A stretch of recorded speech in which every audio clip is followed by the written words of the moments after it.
Hi guys, this is Devyani Chhabra. I hope आप लोगों ने मुझे थोड़ा सा मिस किया होगा। Sorry for the delay. But आज का जो टॉपिक हम लेके आए हैं वो बहुत ही इंटरेस्टिंग और बहुत ही इम्पॉर्टेंट टॉपिक है। That is antibiotics. ऑलमोस्ट हर इंसान ने अपनी लाइफ में एंटीबायोटिक्स ज़रूर खाई होती हैं।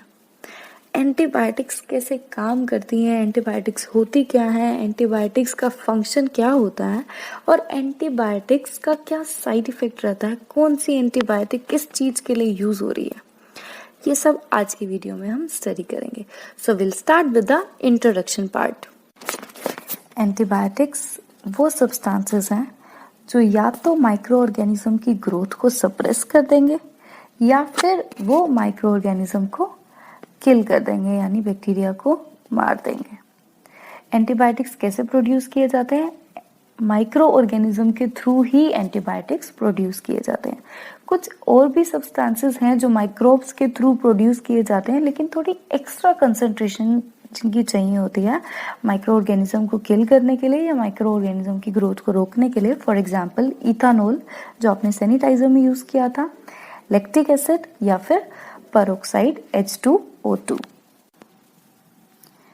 एंटीबायोटिक्स फंक्शन कैसे करती है? एंटीबायोटिक्स के पीछे क्या फार्माकोलॉजी है जिससे वो बैक्टीरिया को किल कर रही है? तो इसमें क्या होता है, एंटीबायोटिक्स जो होते हैं वो बैक्टीरिया के सेल को डिस्ट्रॉय कर देते हैं या तो उसके सेल की रिप्रोडक्शन को रोक देते हैं कि सेल जो है आगे रिप्रोड्यूस ना कर पाए, उसके अंदर जो सेलुलर फंक्शंस हैं उसको डिस्ट्रॉय कर देते हैं, उसके अंदर कुछ ऐसे चेंजेस ले आते हैं जिसकी वजह से वो आगे सेल प्रोसेस ना हो पाए, सेल के जो अंदर फंक्शंस होने हैं वो प्रोसेस ना हो पाए या फिर सेल की ग्रोथ रुक जाए या सेल को वो किल कर देते हैं सेल वॉल के अंदर इन्वेड करके या अलग अलग मैकेनिज्म से। ये मेन फार्माकोलॉजी रहती है एंटीबायोटिक्स की बैक्टीरिया को या माइक्रो ऑर्गेनिज्म को किल करने के लिए। एंटी माइक्रोबियल एजेंट्स जो हैं दो तरीके से क्लासिफाई किए गए हैं, दो मेन कैटेगरी है इनकी। फर्स्ट जो कैटेगरी रहती है वो रहती है बैक्टीरिसाइडल, यानी जो बैक्टीरिया को किल कर रही है। सेकेंड जो कैटेगरी रहती है वो होती है बैक्टीरियोस्टैटिक, मींस जो बैक्टीरिया की ग्रोथ को इनहिबिट कर रही है या फिर सप्रेस कर रही है। कुछ बैक्टीरियोस्टैटिक एंटीबायोटिक्स ऐसी होती हैं जो बैक्टीरिसाइडल एक्टिविटी भी शो करती है, यानी कुछ बैक्टीरियोस्टैटिक एंटीबायोटिक्स यानी जो बैक्टीरिया की ग्रोथ को रोकने वाले थे वो अब बैक्टीरिया को किल भी कर रहे हैं। और ऐसे ही रिवर्स केस भी चलता है, कुछ बैक्टीरिसाइडल ऐसे होते हैं जो बैक्टीरियोस्टैटिक की तरह एक्ट करते हैं। सो इसमें अगर हम एक एग्जांपल देखें, एक बैक्टीरियोस्टैटिक एंटीबायोटिक का एग्जांपल है लाइनजोलिड। ये जो है ये बैक्टीरिसाइडल भी एक्ट करता है लेकिन एक स्पेसिफिक बैक्टीरिया के अगेंस्ट। उस स्पेसिफिक बैक्टीरिया का नाम है स्ट्रेप्टोकोकस न्यूमोनिया। ऐसे ही बैक्टीरिसाइडल एंटीमाइक्रोबियल्स भी होते हैं जो बैक्टीरियोस्टैटिक की तरह एक्ट करते हैं स्पेसिफिक बैक्टीरियल स्ट्रेन के अगेंस्ट। अब हम क्लासिफाई करेंगे स्पेसिफिक एंटीबायोटिक्स को as per basis of bacteriostatic और बैक्टीरिसाइडल, या तो वो बैक्टीरियोस्टैटिक है या वो बैक्टीरिसाइडल है। अब हम कुछ नाम बताएंगे बैक्टीरियोस्टैटिक के और बैक्टीरिसाइडल के। बैक्टीरियोस्टैटिक के अंदर जो आते हैं वो है ग्लाइसाइल साइक्लिन्स, जिसके अंदर एक जो ड्रग आता है वो बहुत ही इंपॉर्टेंट और बहुत ही यूजफुल ड्रग है, बहुत ही इंपॉर्टेंट ड्रग है। उस ड्रग का यूज बहुत ही अच्छा है लेकिन बहुत कम यूज होता है। टिजीसाइक्लिन इसका नाम है।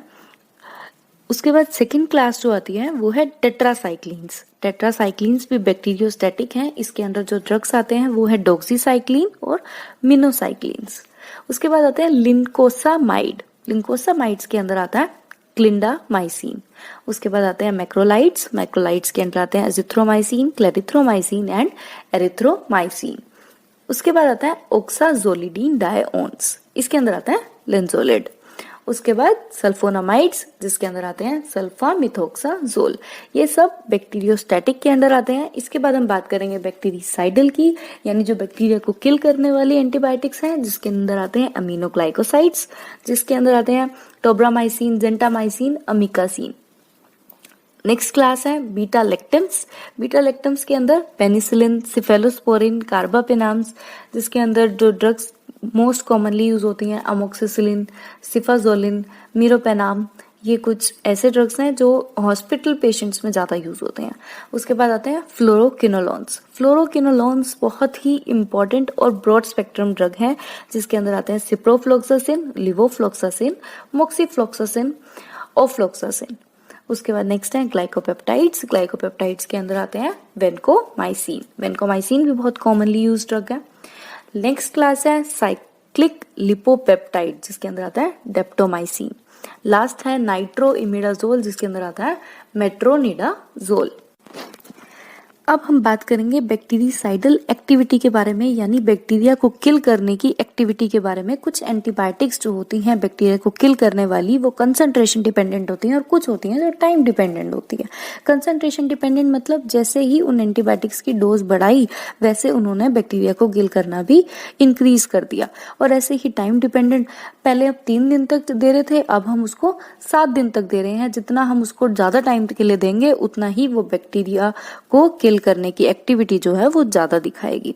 कंसंट्रेशन डिपेंडेंट में एग्जांपल है फ्लोरोक्विनोलोन्स और डेप्टोमाइसिन, जिसमें आते हैं ओफ्लोक्सासिन और नॉरफ्लोक्सासिन।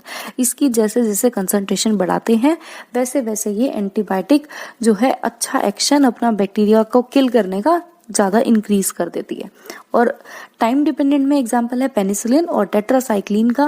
पेनिसिलिन और टेट्रासाइक्लिन को अगर हम ज्यादा डेज तक इनकी ड्यूरेशन अगर हम बढ़ा देते हैं तो फिर ये एंटीबायोटिक जो है अपनी बैक्टीरिसाइडल एक्टिविटी जो है वो भी ज्यादा बेटर शो करती है। अब जो बहुत एक इम्पोर्टेंट पार्ट होता है ना किसी भी एंटीबायोटिक को देने के लिए, वो होता है कि इंसान को इन्फेक्शन हुआ कहाँ पे है। कोई पेशेंट अगर आ रहा है तो उसकी इन्फेक्शन की लोकेशन जानना बहुत ज़रूरी है अगर हम कोई भी एंटीबायोटिक देते हैं तो। क्योंकि कुछ एंटीबायोटिक ऐसी होती हैं जो नैरो स्पेक्ट्रम होती हैं और कुछ एंटीबायोटिक्स ऐसी होती हैं जो ब्रॉड स्पेक्ट्रम होती हैं। कुछ एंटीबायोटिक्स जो हैं वो किसी किसी बैरियर को क्रॉस ही नहीं कर पाती। फॉर एग्जाम्पल मेनिंजाइटिस, अगर आपको इन्फेक्शन हुआ मेनिंजाइटिस में अगर आप एक ऐसी एंटीबायोटिक दे रहे हो जो ब्लड ब्रेन बैरियर को क्रॉस ही नहीं कर पा रही है तो ट्रीटमेंट आएगा नहीं, थेरेप्यूटिक फेलियर हो जाएगा, ट्रीटमेंट फेलियर हो जाएगा। तो एंटीबायोटिक डिपेंड करती है कि किस साइड पे आपका इन्फेक्शन हुआ है, उसी पे डिपेंड करेगा कि किस टाइप की एंटीबायोटिक अब आपको लेनी चाहिए।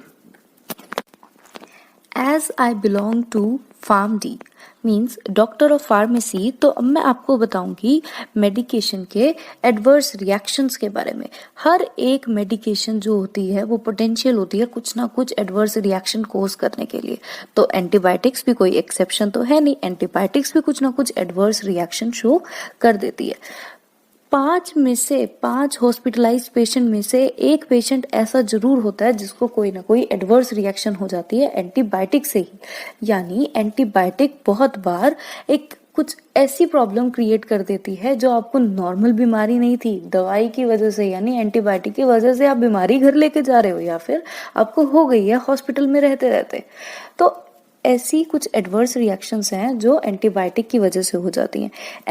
इमरजेंसी डिपार्टमेंट में जितने भी केसेस आते हैं वो ज़्यादातर एडवर्स एंटीबायोटिक रिएक्शंस की वजह से आते हैं।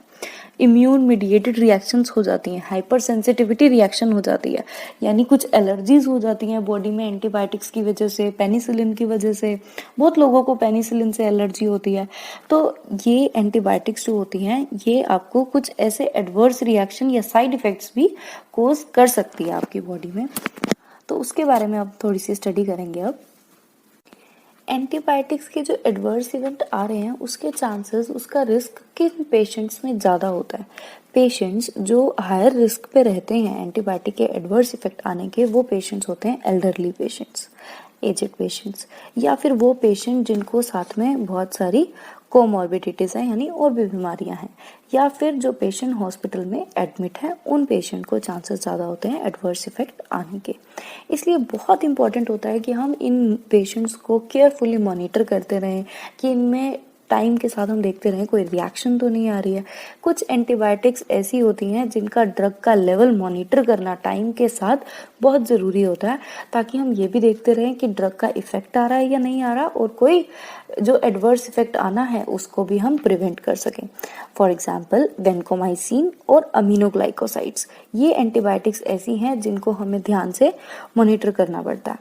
अब एंटीबायोटिक्स की वजह से जो मेन टॉक्सिसिटी कॉज होती है वो होती है रीनल टॉक्सिसिटी, यानी आपकी किडनी पे इफेक्ट पड़ सकता है अगर एंटीबायोटिक्स जो है हाई ट्रफ लेवल पे चले जाए, यानी बहुत ज़्यादा दे दी जाती हैं तो किडनी पे एंटीबायोटिक्स का इफेक्ट आता है।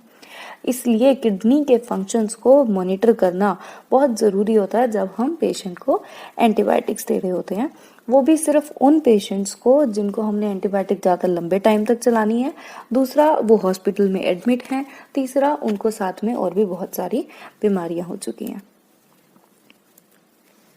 अब एंटीबायोटिक्स जो कैसे कैसे एडीआर कोज कर सकती हैं, वो एक तो किडनी पे, जो कैसा किडनी पे मेनली क्या करेगी, किडनी के जो सेल्स हैं उनकी death, acute tubular necrosis cause कर सकती है, और तो और किडनी फेल भी कर सकती है, यानी रीनल फेलियर भी हो सकता है।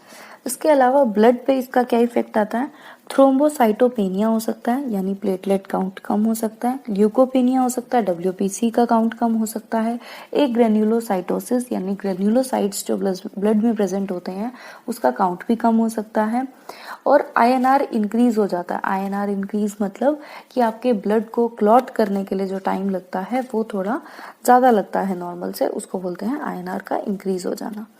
अगर हम डर्मेटोलॉजिकली देखें, डर्मेटोलॉजिकली कैसा एडीआर आ सकता है एंटीबायोटिक्स की वजह से, तो वो है रैश, स्किन पे रैशेस हो सकते हैं।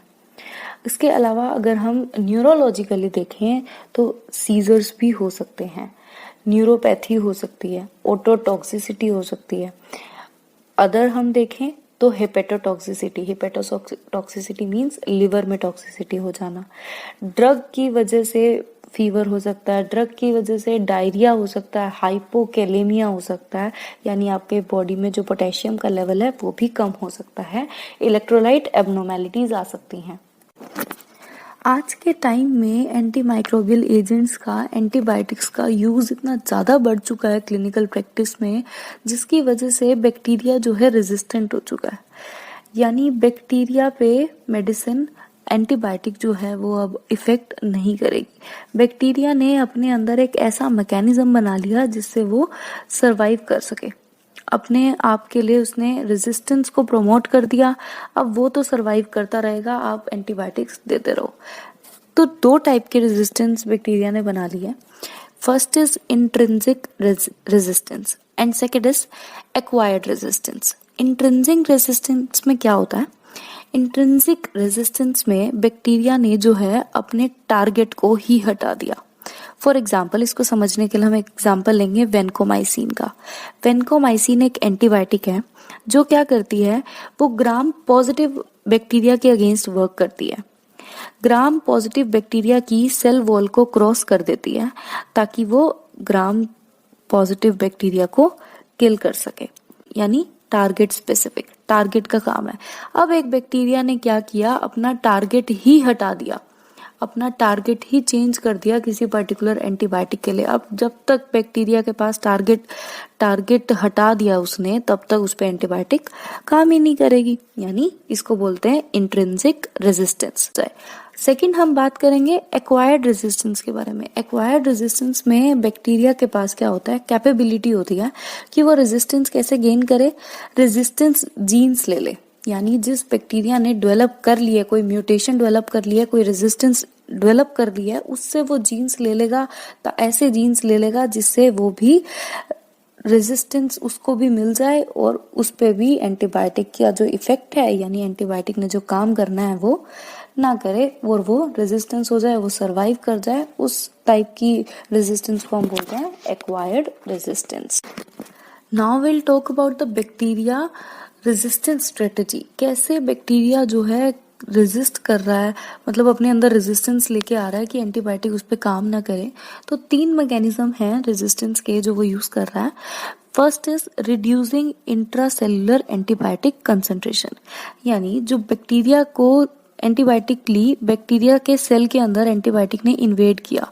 अब वो सेल के अंदर इन्वेड करने के बाद या तो वो उसको जल्दी से निकाल देगा, एंटीबायोटिक को अपने सेल के अंदर से बहुत जल्दी निकाल देगा, यानी इंक्रीज्ड इफ्लक्स, या फिर वो क्या कर देगा कि बैक्टीरिया के अंदर एंटीबायोटिक को वो एंटर ही कम होने देगा, यानी डिक्रीज्ड इनफ्लक्स, ये एक मैकेनिज्म हो गया। सेकेंड मैकेनिज्म क्या है, वो एंटीबायोटिक को ही इनएक्टिवेट कर देगा। कैसे इनएक्टिवेट कर देगा, एंजाइम्स में मॉडिफिकेशन ले आके या फिर वो केमिकल डिग्रेडेशन करके, यानी जो एंटीबायोटिक को है वो डिग्रेड कर देगा, खराब कर देगा, केमिकली उसको खराब कर देगा कि वो काम ना कर पाए बैक्टीरिया में।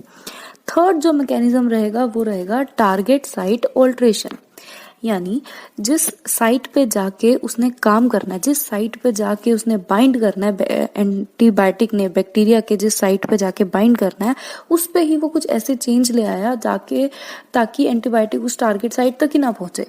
म्यूटेशन हो गई टारगेट साइट पे, या फिर एंटीबायोटिक में कुछ ऐसी मॉडिफिकेशन कर दी उसने, टारगेट साइट पे उसने अपने लिए कुछ लेयर बना दी, कोई प्रोटेक्शन बना दी, टारगेट साइट की एलिमिनेशन कर दी उसने।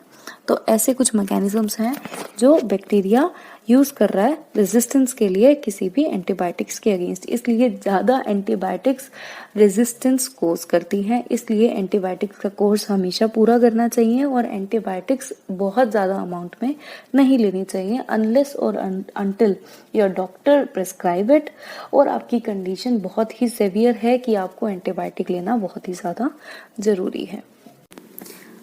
आज की वीडियो में एंटीबायोटिक्स क्या होती हैं, एंटीबायोटिक्स कैसे फंक्शन करती हैं, हमने ये डिस्कस किया। एंटीबायोटिक्स की drug classes on the basis of bacteriocidal and bacteriostatic action हमने स्टडी किया। एंटीबायोटिक्स के एडवर्स रिएक्शंस हमने पढ़े। इसके बाद हमने एंटीबायोटिक्स की वजह से जो रेजिस्टेंस आती जा रही है उसको डिस्कस किया। आज की वीडियो में इतना ही। हमारे साथ जुड़े रहें। Kindly like, share and subscribe our channel for more videos. Thank you so much guys for watching this video. Thank you.